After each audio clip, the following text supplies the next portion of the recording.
Hello friends, कैसे हैं आप। उम्मीद करती हूँ अच्छे होंगे। तो आज मैं आपको क्लास 10वीं के भूगोल का 7वां लेसन राष्ट्रीय अर्थव्यवस्था की जीवन रेखाएं करवाने जा रही हूँ। इसमें मैं आपको परिवहन व संचार के साधन का महत्व समझाऊंगी।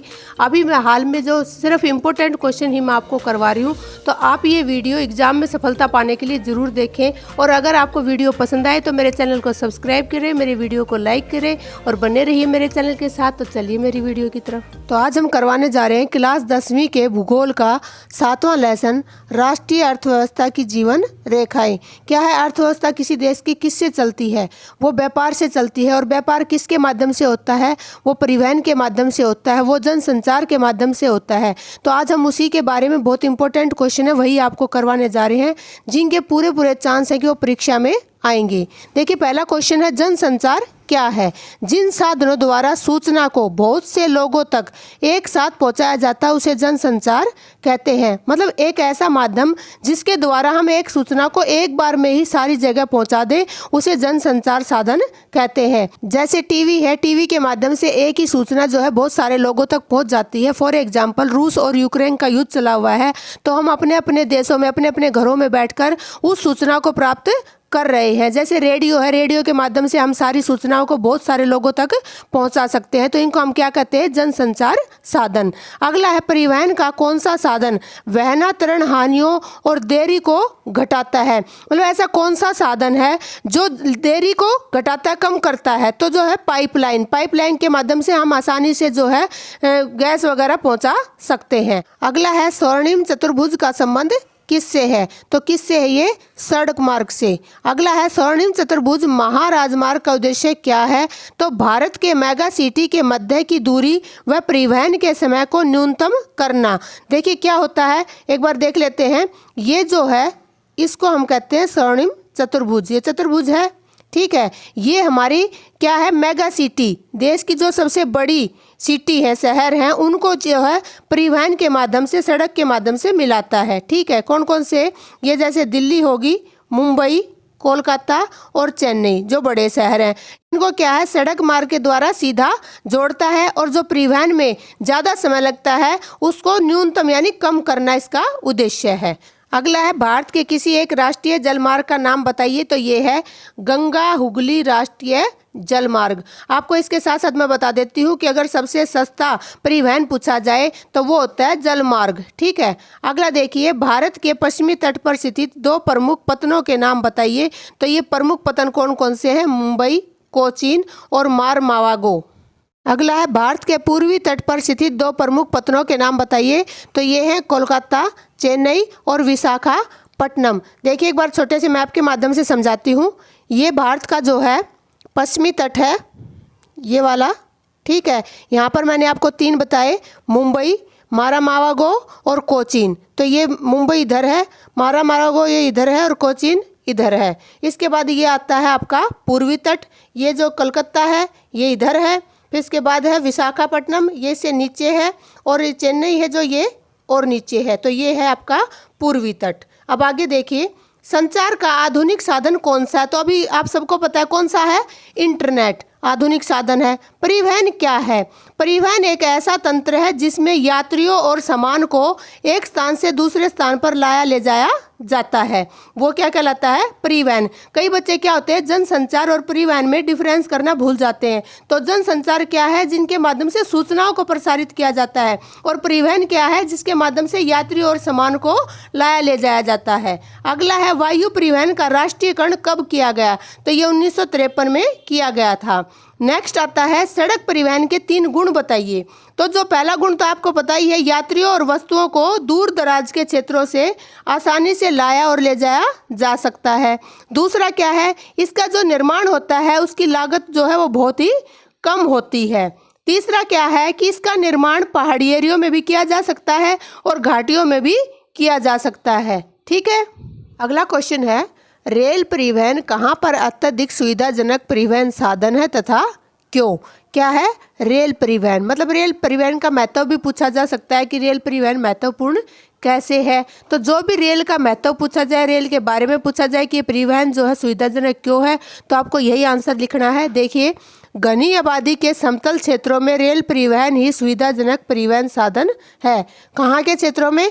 जहाँ पर एक तो जनसंख्या ज़्यादा हो, घनी आबादी हो।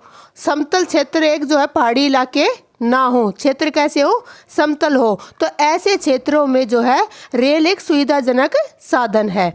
देखिए, अत्यधिक आबादी के कारण अत्यधिक यात्रियों एवं सामानों की आवाजाही को नियंत्रित किया जा सकता है।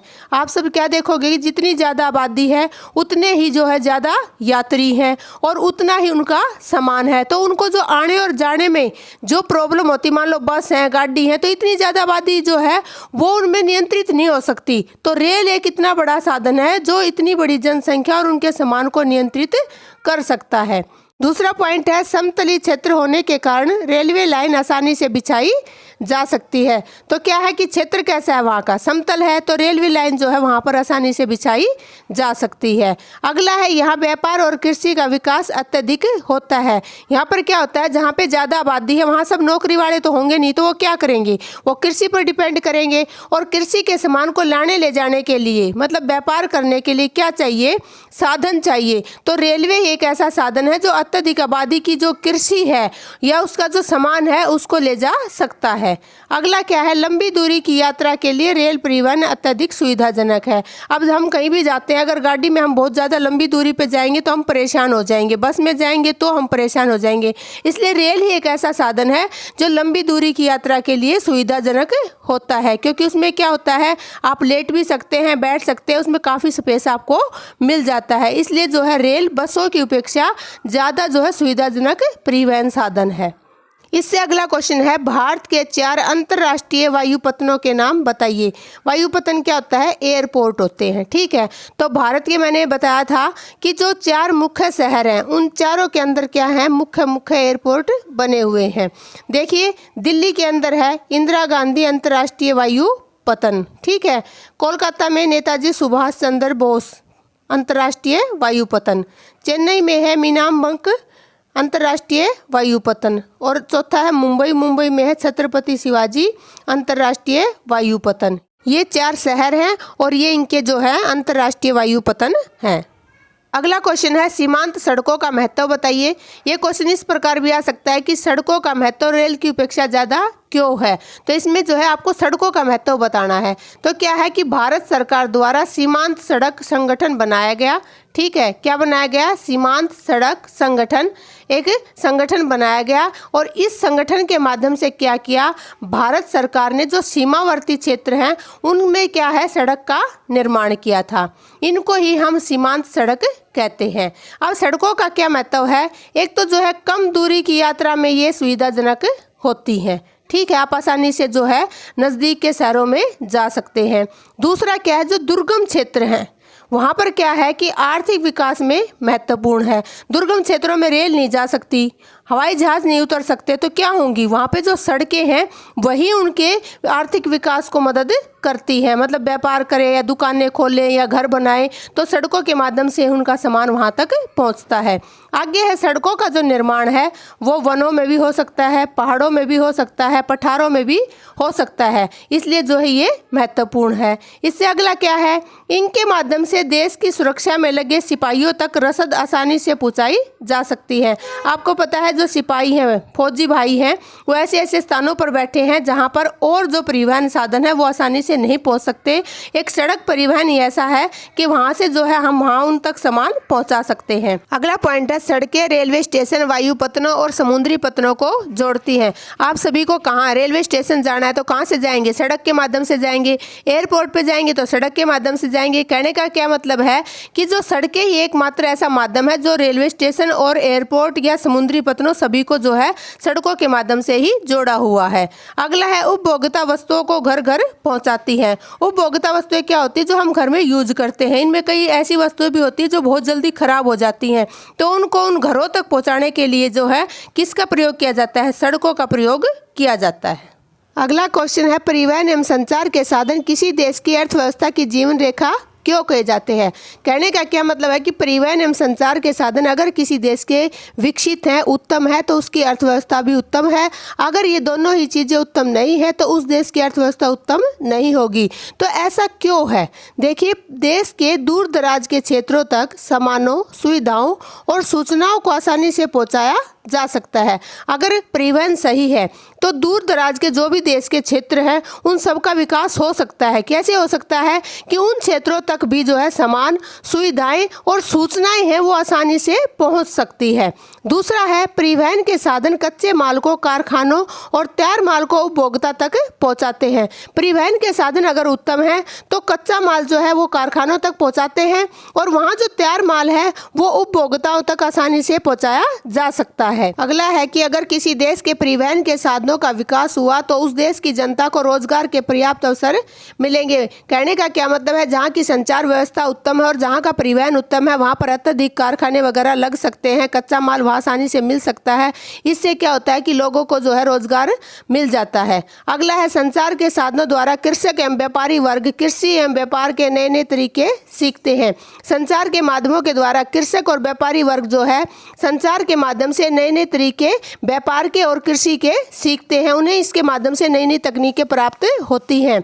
अगला है, आपातकाल के समय संचार और परिवहन पीड़ित व्यक्तियों के लिए राहत कार्य आसानी से पहुंचाते हैं। कई बार क्या होता है कि बाढ़ आ जाती है, भूकंप आ जाता है या युद्ध भी हो जाता है, तो ऐसे समय में संचार और परिवहन बहुत ही उत्तम साधन है जो कि व्यक्तियों को राहत कार्य आसानी से पहुंचाते हैं। संचार के माध्यम से हमें उन क्षेत्रों का पता लगता है जहां पर ऐसी आपातकाल आया हुआ है और परिवहन के माध्यम से हम उन लोगों की मदद कर सकते हैं। आगे क्वेश्चन है, व्यापार से आप क्या समझते हैं? स्थानीय एवं अंतर्राष्ट्रीय व्यापार में क्या अंतर है?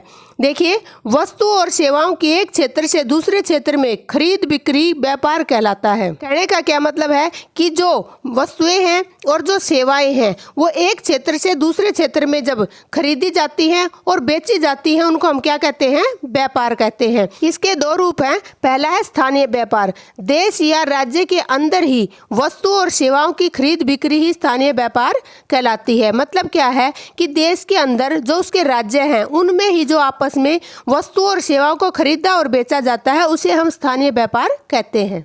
दूसरा जो रूप है इसका वो है अंतर्राष्ट्रीय व्यापार। एक देश से दूसरे देश में वस्तु और सेवाओं का आयात निर्यात अंतर्राष्ट्रीय व्यापार कहलाता है। ये क्या होता है कि ये एक देश से दूसरे देश के अंदर होता है और इसमें वो वस्तुओं और सेवाओं का क्या करते हैं? आयात और निर्यात। मतलब वस्तुओं को लाना क्या कहलाता है? आयात। और जिन चीज़ों की हमारे यहाँ पे मात्रा अधिक है उनको हम क्या करते हैं? निर्यात। तो जहाँ पे आयात और निर्यात देशों के बीच में होता है उसे हम अंतर्राष्ट्रीय व्यापार कहते हैं। अगला है, पाइपलाइन परिवहन क्या है? इसके क्या लाभ हैं? तो देखिए, खनिज तेलों को कम लागत पर आसानी से तेल शोधक कारखानों तक पहुंचाने के लिए जमीन के अंदर पेट्रोलियम खनन क्षेत्र से तेल शोधक कारखानों तक पाइपलाइन बिछाई जाती है। इसे ही पाइपलाइन परिवहन कहते हैं। कहने का क्या मतलब है कि जो खनिज तेल है वो क्या है? मान लो ये खनिज तेल है, यहाँ पर उनका खनन होता है और इसके नीचे नीचे पाइप बिछाकर यहाँ पे क्या है? ये तेल शोधक कारखाना है। तो यहाँ पे क्या है? इसको निकाल के और सड़क परिवहन या वायु परिवहन के माध्यम से ना ले जाकर इनको पाइपों के माध्यम से वहाँ तक पहुँचाया जाता है, जो सस्ता पड़ता है और जिसकी लागत क्या है वो बहुत ही कम होती है और बहुत सुविधाजनक ये होता है। देखिए इसके लाभ क्या हैं। खनिज तेलों की अनावश्यक बर्बादी नहीं होती। एक तो सीधा जाता है तो जो डालने में उतारने में बर्बादी होती है तेल की वो नहीं होती। दूसरा है, खनिज तेलों का परिवहन सस्ता व सुगम हो जाता है, आसानी से एक जगह से दूसरी जगह चला जाता है। आगे है, बाहरी घटनाओं का असर नहीं होता। इस पे क्या है कि अगर बाहर कोई घटना होती है जैसे दंगे होते हैं, आंदोलन होते हैं, तो इनके ऊपर इसका कोई असर नहीं होता क्योंकि अंडरग्राउंड होते हैं और आसानी से कार्य चलता रहता है। अगला पॉइंट है, पाइपलाइन सुरक्षात्मक साधन है। ये पाइपों के माध्यम से जो है तेल शोधक कंपनियों में आसानी से पहुंच जाता है, इसलिए इसको सुरक्षात्मक साधन कहा जाता है। अगला क्वेश्चन है, आधुनिक समय में संचार के साधनों का महत्व बताइए। क्या है कि अभी तक आपने पढ़े कि सड़क का महत्व बताइए या फिर रेल के क्या महत्व हैं। अब हम पढ़ते हैं संचार, इंटरनेट के साधनों का क्या महत्व। तो पहली बात तो यह है कि इसमें जो सूचनाएं हैं और जो संदेश हैं वो एक स्थान से दूसरे स्थान पर आसानी से पहुंचाई जा सकती हैं। ठीक है, एक बार में ही हम उन चीज़ों को आसानी से लाखों लोगों तक पहुंचा सकते हैं। दूसरा क्या होता है, इसमें समय एवं साधनों की बचत होती है, मतलब टाइम बिल्कुल नहीं लगता। एक ही सेकंड में एक खबर जो है लाखों करोड़ों लोगों तक आसानी से पहुंच जाती है। और इसमें क्या है कि समय की बचत के साथ साथ पैसे की बचत भी होती है। अगला है, कम समय में पूर्ण लाभ होता है। थोड़े ही समय में हम इससे पूर्ण लाभ प्राप्त कर सकते हैं। जैसे आजकल क्या है, ऑनलाइन जो है पढ़ाई हो रही है, तो बच्चे क्या है घर में बैठ के कम समय में ही जो है वो ले सकते हैं। उनको ट्यूशन बाहर जाने की आवश्यकता नहीं होती। अगला है, घर बैठे महत्वपूर्ण जानकारी प्राप्त कर सकते हैं। जैसे अभी रूस और यूक्रेन का युद्ध चला हुआ है, तो हम घर बैठे ही सारी जानकारियाँ अपने जो है घर पर प्राप्त कर लेते हैं। तो ऐसे जो भी देश विदेश की खबरें हैं वो हमें घर बैठे ही प्राप्त संचार के माध्यम से हो जाती हैं। थैंक यू मेरी वीडियो देखने के लिए। अगर आपको मेरी वीडियो पसंद आ रही है तो मेरे चैनल को सब्सक्राइब कीजिए, वीडियो को लाइक कीजिए, बने रहिए मेरे चैनल के साथ। मिलती हूँ अगली वीडियो में। Bye bye, take care.